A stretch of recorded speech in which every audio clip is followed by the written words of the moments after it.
We're here today in a small factory. Actually, most of this area here is warehouse.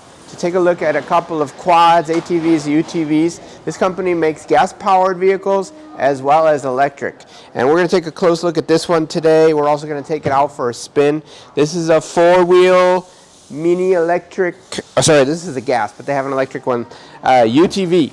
Really cute with like a pickup bed. This particular one is a 200cc motor underneath in the back. I got disc brakes in the rear and another pair of disc brakes in the front. And we're going to put it through its paces a little bit later out in the field. And we're going to take a look around this company. This is very typical of, let's say, small factories in China. A lot of guys on Alibaba, global sources, you see these kind of operations. They have a lot of pictures of big buildings, but in reality it's more like this. But what's cool is they can do anything. If you see over here, they're building a quad over there, a little, I guess it's a mini quad, a medium-sized quad, gas, electric. They do anything. So they may have 100 different models available in their catalog. All right, continuing on our tour, as you can see, it's kind of a very large warehouse, but in the back, they have their own frame shop, which is pretty rare. Here you can see a stack of ABS molded plastic shells for UTV. Here is frames. All these frames they're making. So that, like I said, this is pretty rare. They make their own frames, but generally the plastics molding come from an area called Taizhou, which is part of this province. Let's go this way. So frames, loads of frames. UTVs, ATVs, quads, a full-size four-wheeler here. Over here you can see a smaller quad, and then we'll look at assembly a little bit later. Let's go back this way. A whole pile of scooter frames back here. And then going into the workshop. They have their own bending machines, CNC bending. This is forming and jig. You can see back here, this is typical jig. This is basically a form, one mold, so they can produce the same thing over and over again using the same locations. They don't have to make it all by hand. Here's somebody cutting. Back here we got a welder in operation. So it's a small operation, but they do a lot of stuff in-house. And here you can see finished product from the frame shop, already painted. Actually, these piles of frames in all these colors reminds me of the movie WALL-E. Remember, he had all the piles of garbage around the whole planet that he had to sort out. Anyway, piles and piles of frames ready for assembly. And let's work our way down towards the elevator or stairs. And we go upstairs is the assembly floor. This way. And over in this area, you can see lots of finished product already boxed up. They're usually, here's a good one. You can see usually mounted to a metal frame, a steel frame inside. Usually the wheels are not on the vehicle already. And then boxed up, crated up, serial numbers, model numbers, and brands to be shipped out, exported or shipped all over the world. There's a couple of brands back there, but we want to not show you that for their privacy, the brand's privacy. And over here, a big stack of tires. And then we're going to work our way upstairs to look at the assembly floor. And now we worked our way up to the third floor, which is assembly floor, generally. Let's take a look over here. They have a small assembly line. This line actually can move, but it's a small order, and they're just got it fixed in place right now. So they can work their way down and basically attach everything to the frame, all the components, the shock, the chain, the drive, the sprockets, and the motor. Complete one, then move down to the next one. Oh, we killed the air conditioning. Okay, so a little bit quieter. So complete one, then move down to the next. So this is probably one customer order they're doing here now, a variety of colors. Looks like about 20 pieces on one line. And one day, I don't know, we can ask. 一天多少可以差不多 One day. 100个 Yeah, 100 pieces can be done in a day like this. And let's look further down this way. Here we have a bunch of motors ready on the floor here, ready to be installed. Rear, let's look back here.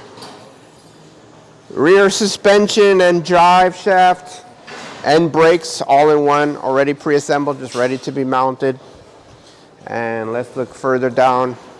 So you can see what they're doing. They start with the motor over there, then the drive, and then over here get to the electronics, the brake lines, the fuel lines. So it's still step by step in the assembly line process. They work their way down. Here's all the electric cabling. And you can see here we get to pretty much, well, pretty much finished here. Here you can see your brakes already attached. But they haven't done the wiring harness, or have they, on this one? No, wiring not done yet, but you're going to be done over here. And let's take a look further. Looks like over here, next step is to attach the bodywork. The bodywork that we saw downstairs, here, already attached. It's pretty much a one-piece unit. We can take a shot over there to show you what it looks like. What's nice about this this design, they have really nice little headlights. Yeah. You can see these headlights, LED headlights with some light up rim here. They also have LED rear tail lights. We'll show you in a live video later. Also, you can see what they're doing here. Where is the one I just saw? Oh, here. This is how it's packaged for shipment. They put it on a metal frame here, bolt it down, put the tires, put a box over it, as small as possible, ship it out. And then the customer has or maybe a retailer or a distributor, reassembles. It's only like 4 or 5 parts to put together, so very easy to assemble. Typical end user can do it themselves. And let's take a look at some more over here. Go around that way. And then while we're at it, we're gonna take a look at some of their new vehicles. This is something they're developing right now. This is a super fast quad. Here's a mini quad. Let's look over here. Those two are electric, by the way. And then we have a big gas one here. And then here's a larger size gas quad. It was 200cc gas-powered motor in this. So this is a little bit bigger than the ones down there. Another lot ready to go out. And something I saw, I was here visiting last week. I'll show you something cool I saw that these guys also make down this way. Quick.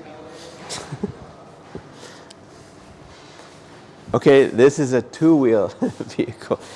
Look at this. This is 5,000 watts, I think they told me. 5,000 watt ma? Yeah, 5,000 watt electric motor, big battery, racing bike. Really cool. So again, these guys can pretty much make anything. Electric, gas, they probably have 100 models in their catalog. And if you have an order, they'll probably do, even if it's not in their catalog. And here are a couple of their electric mini and mid quad here, okay? This one here is running a 1,000 watt motor. Back here, you can take a look. 1,000 watt. Dual rear disc brakes and dual front disc brakes. This is a lead acid battery, but there's options for lithium ion batteries as well. You have a scooter type LED display, hydraulic brakes everywhere around, parking brake feature on both ends, and I like this little rack. And then here's a little bit larger version. This has got these really cool like hunting racks or whatever. You can strap down cargo, great for camping as well. Here we go up a little bit. The motor is 2,200 watt. Again, same thing with the battery. We're running here a lead acid, but there's options for lithium ion. And we're going to take them both for a spin real quick and maybe a race.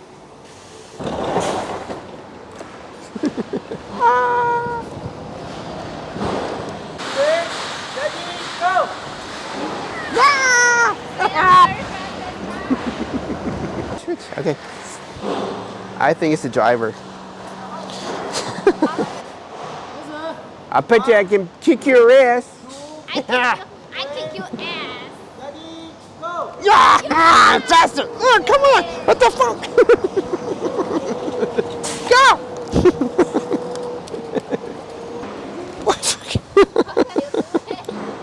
Look, when I go, it's like, wah! Right? You might notice when I first get going, I kind of get a whiplash there because this does have some quick acceleration and then it dies. It's not because of the product. This is limited to like 8 kilometers per hour max speed for import. This is going to a country in the Middle East where to get around customs issues, They limited the speed, and then after it clears, they go into the software, change it, and then it goes really fast.